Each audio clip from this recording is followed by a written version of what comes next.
Qué linda música ecuatoriana, qué hermosa música del Ecuador.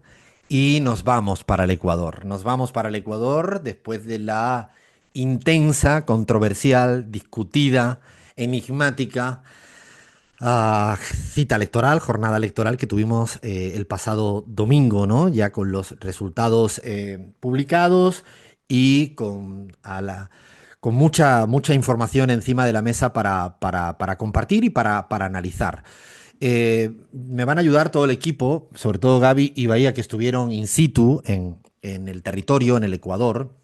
Y de alguna manera era necesario poder analizar con cierto sosiego, con cierta calma, con cierta honestidad intelectual y política, con cierto rigor, sin caer en las mediocridades, sin caer en las chicanas, sin caer en los estigmas, ni en el exceso de adjetivar ni valorar. Desde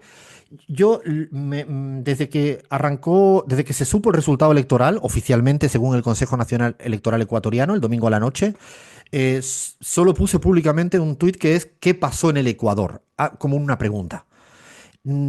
Y es cierto que esta semana, porque hemos venido siguiendo mucho el Ecuador, nos han preguntado en CELAC Data y a la gente de la pizarra qué opinamos respecto a lo sucedido.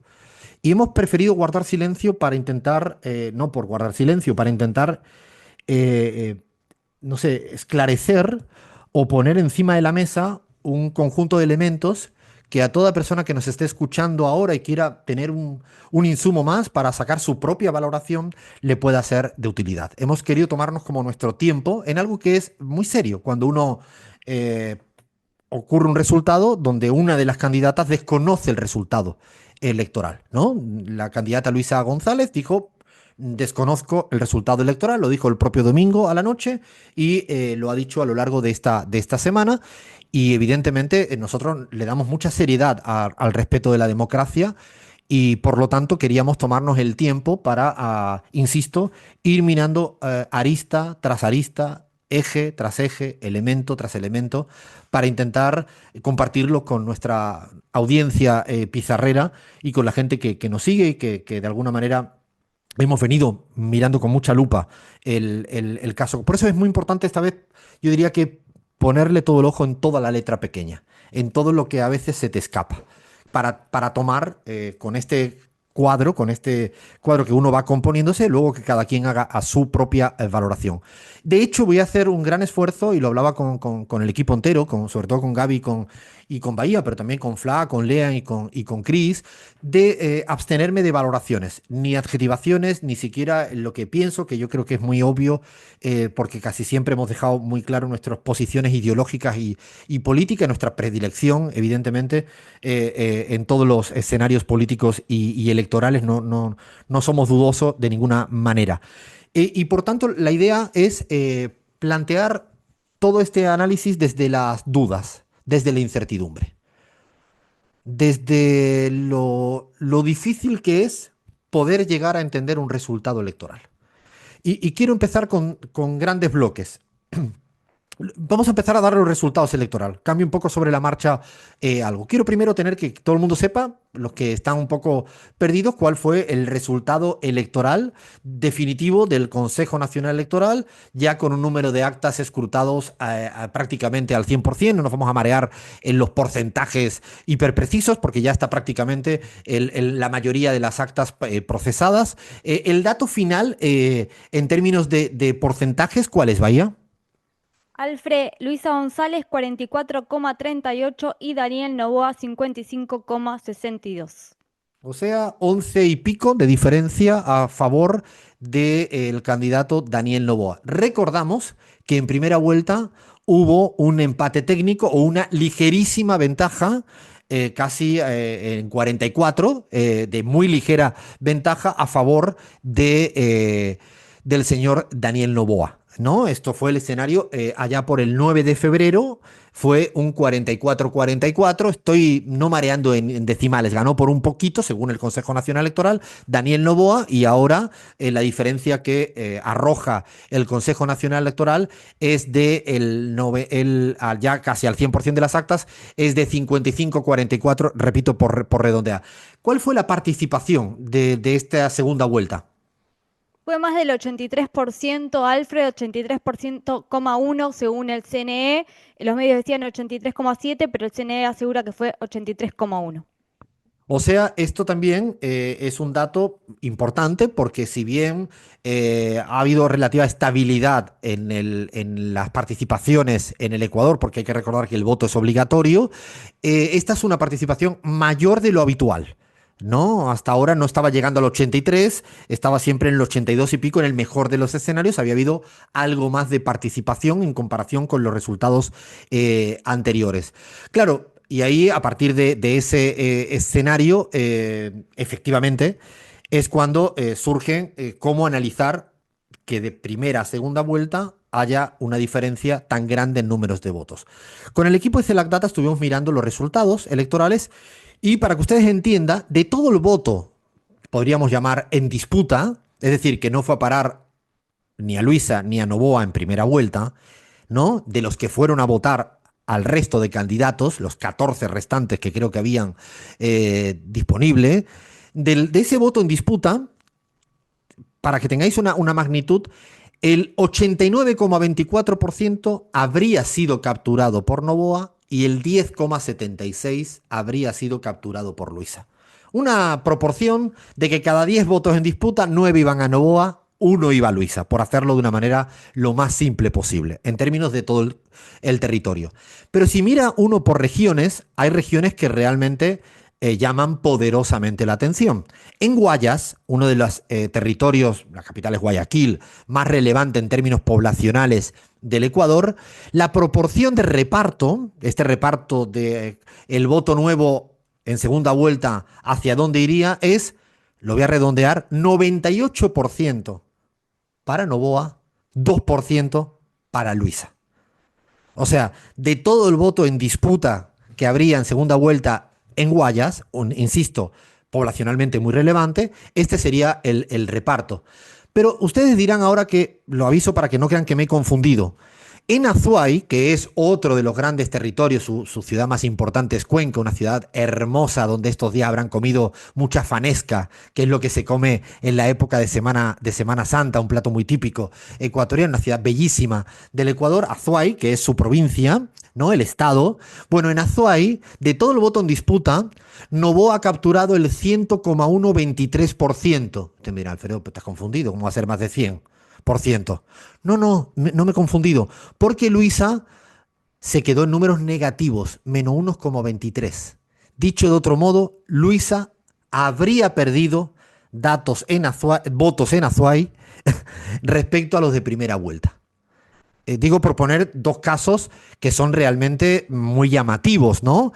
Pero si miramos Pichincha, que es el otro gran Pichincha, la capital Quito, ¿no? Toda la Sierra Central ecuatoriana, ¿no? Además, hoy en día gobernado por una prefecta del correísmo mujer como es Paola Pavón. Bueno, la proporción de reparto es 93,77% para Noboa, 6,23% para Luisa.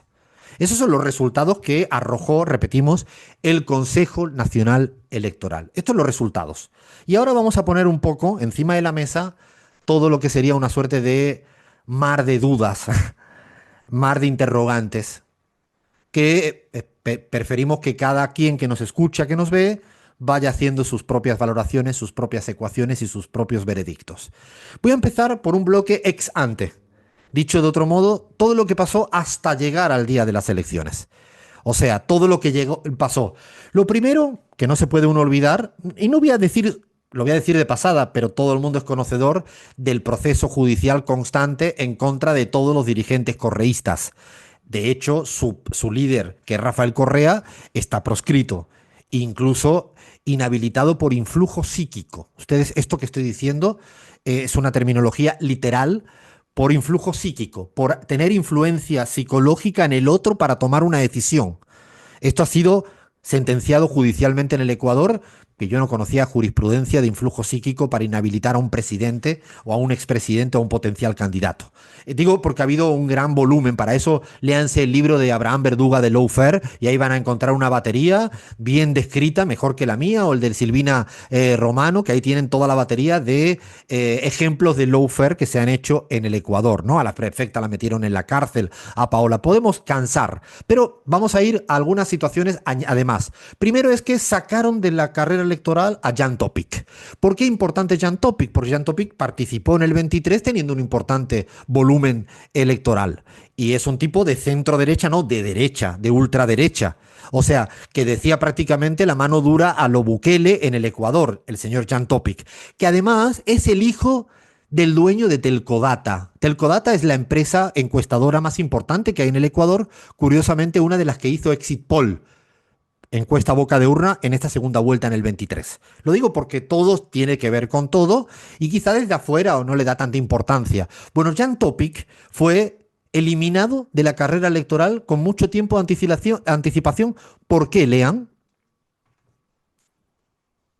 Jan Topic fue sacado de la carrera electoral porque el Tribunal Contencioso Electoral aceptó la impugnación del movimiento Pachacutic que solicitaba impugnar su candidatura por un presunto conflicto de intereses al considerar que Topic tenía contrato con instituciones del Estado. Si bien Topic habría renunciado a esas empresas, se afirmaba que había un control efectivo de esas firmas y que Jan Topic era el beneficiario final de las empresas Telconet, Consorcio Tránsito Seguro y Megadatos.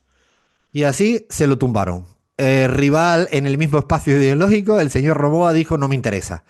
Lo siguiente que hizo, ya lo saben todos, es que a la vicepresidenta le hizo la vida imposible hasta destituirla.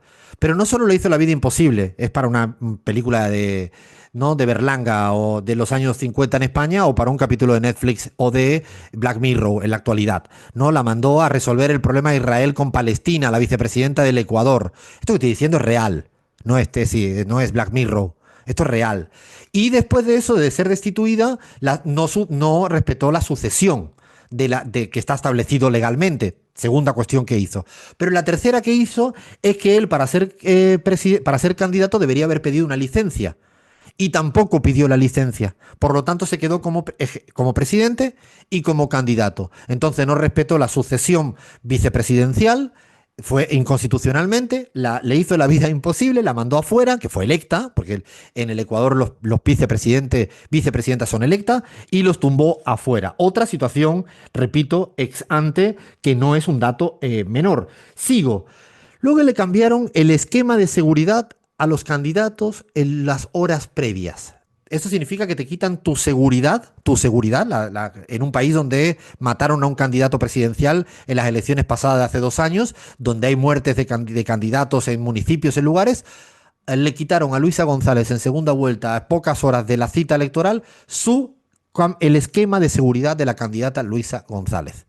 Después, en las horas previas, estado de excepción, ¿no, Bahía? Efectivamente, horas antes de la elección, ese sábado 12 de abril, antes del mediodía, Daniel Noboa decretó el estado de excepción en 6 provincias, en provincias importantes, en Guayas, en Manabí, en Pichincha, fue en Quito. ¿Y esto qué tenía que ver? O sea, el decreto facultaba a las Fuerzas Armadas y a la Policía Nacional a tener el control general de estos territorios y había cosas que también no planteaban los medios, pero sí existieron, como la restricción del tránsito y de la libertad de reunión.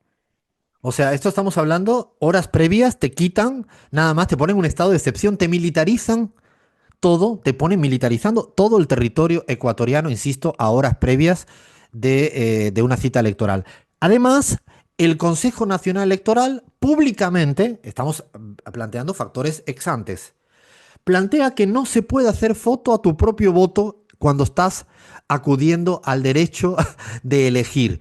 Gaby, ¿dónde dijo exactamente eso para que, digo, para darle la mayor seriedad a cada cosa de las que estamos, a cada ítem del que estamos planteando?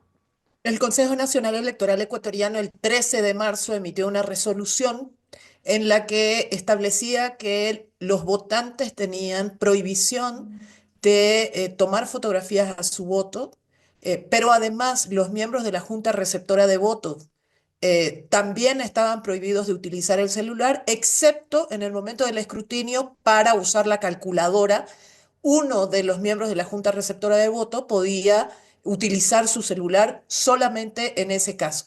Pero en esa misma resolución se establecía que tanto delegados de partidos políticos como observadores nacionales e internacionales, medios de comunicación, podían utilizar el celular o cualquier mecanismo para capturar de manera audiovisual el proceso electoral.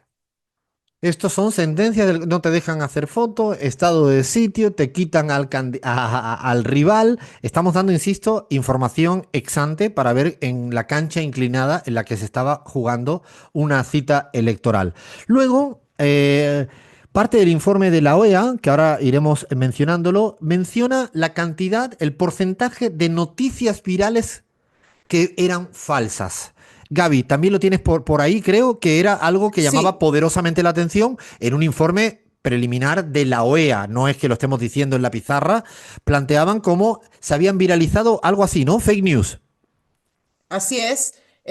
La OEA toma ese dato de una organización civil, dice que el 74% de el contenido viralizado en redes sociales era información falsa, y que además esta información en muchos casos había sido generada por inteligencia artificial, e inclusive se trataba de la suplantación de identidad de algunas personas que participaban en el proceso electoral con la intención de desfavorecer a algún candidato, y es un porcentaje altísimo. Estamos hablando de 3/4 partes de la información viralizada era falsa. Imagínense que esto está proclamado, denunciado, mejor dicho, por el informe preliminar de la OEA respecto a la información, a todo lo que venía pasando, además de hablar de inequidad en la campaña, utiliza esta terminología, ¿no?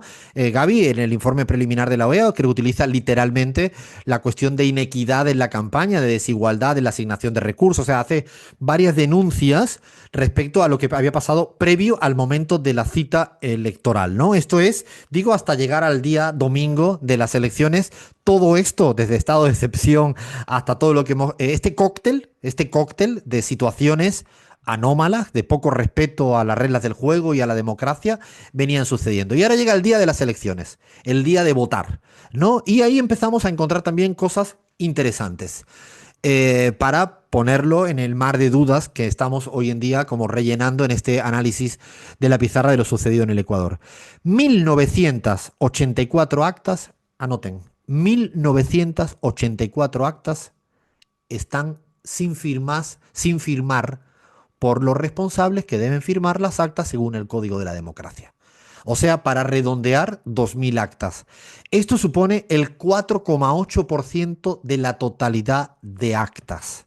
¿Se entiende? El 4,8% de la totalidad de actas no siguen las reglas establecidas de las firmas. Pero esto lo establece, no solo lo estamos diciendo ahora con números, ¿no? Y esto solo hay que irse a las actas que existen. Fíjate, Gaby, que esto también lo plantea en el informe preliminar de la OEA, ya tenía esta preocupación, ¿no? Así es, Alfredo. Hay que resaltar que el Código de la Democracia Ecuatoriana, en su artículo 143, establece la nulidad de las votaciones en el caso de que las actas de escrutinio no llevaran ni la firma del presidente ni del secretario de la Junta. Estamos hablando entonces de que estas actas tendrían que ser anuladas en su escrutinio. Y ya el informe de la OEA lo establecía, pero también resaltaba una otra irregularidad al momento del voto, que era que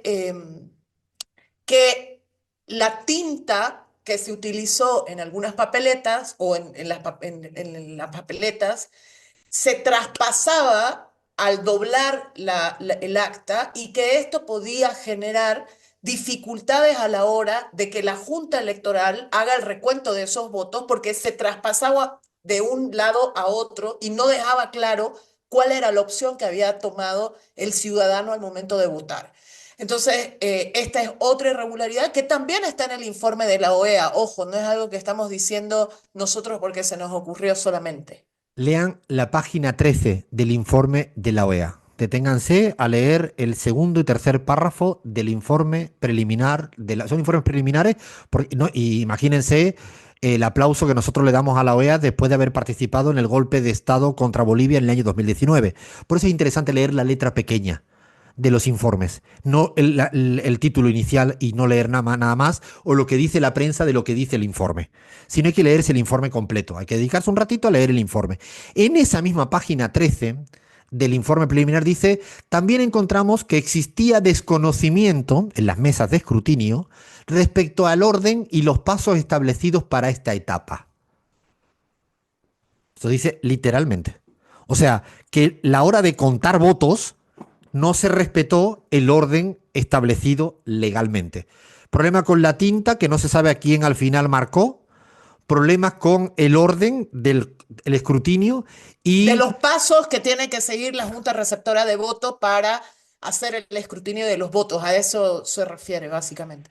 y luego hay, también para que sigan anotando en este mar de dudas, 1526 actas que el valor de los votos no coincide con la suma desagregada de los votos. No sé si me estoy explicando. Que eso, por ley y por código de la democracia, deben estar impugnadas.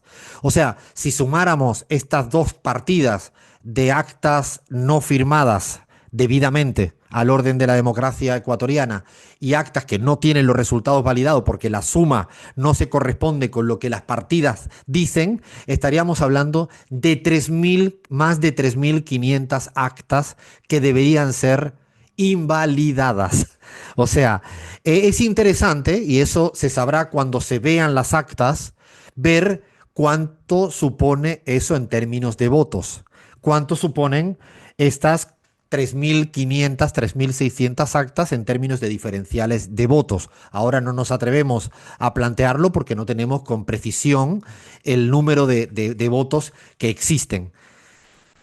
Por lo tanto, cuando uno explica... Pero, Alfredo, solamente para que se den una idea quienes nos escuchan, esa cantidad de actas representaría el doble de las actas que le pertenecen a toda una provincia. Por ejemplo, Azuay, de la que hablabas hace un momento, eh, esas actas que tienen estas dificultades, irregularidades o como quieran llamarle, son el doble del total de esa provincia. Para terminar, en esto que dice Gaby, que hay que, insisto, vamos a seguir dando esta información a medida que se pueda tener transparentando esta información, porque todavía está en marcha lo que se llama el proceso electoral. Todavía no se ha escrutado, no se han entregado los resultados, es decir, todavía hay un proceso de impugnación de las actas cuando se presenten y se publiquen. Yo creo que eso es un proceso que lo vamos a ir viendo. Fíjense, y quiero ser muy honesto, que no estamos hablando de las encuestas en el mar de dudas. Yo no he pronunciado nada respecto a las encuestas. En absoluto. No, porque no estoy hablando de encuestas. Estoy hablando de elementos, porque encuestas son investigaciones. Yo sé cuáles son los límites de las investigaciones de las encuestas de CELAC Data. Las conozco. Por lo tanto, yo no voy a hablar de encuestas. Estoy hablando de otro tipo de elementos que abonan muchas dudas, muchos interrogantes, muchos enigmas, y que van a seguir saliendo. Y que van a seguir saliendo porque creo que en breve saldrán informes de votantes, de votos de votantes que no fueron a votar. En breve saldrán informes de muchos votos de gente que estaba en su casa. De muchos votos de gente que estaba en su casa. Porque además alguito cayó la suma de nulos y blancos y alguito subió el voto de participación. ¿Se entiende? El porcentaje de bajar nulos blancos, de aumentar un poco la participación. ¿Estamos diciendo algo con todo esto? Sí, que hay muchas dudas. Que hay muchas dudas. Y queríamos ponerle nombres y apellidos, ¿no?, a todo este tipo de dudas ex antes y durantes. Y una nota a pie de página, si me lo permiten. Las dudas cada vez más son antes de las actas. Siempre son antes de las actas. Son en el momento de elaborar las actas. Esto lo digo porque a veces cuando miran las actas dicen una cosa, pero cómo se contabilizan es otra cosa, además del conjunto de razones ex antes. Conclusión, dudamos. seguimos en la pizarra.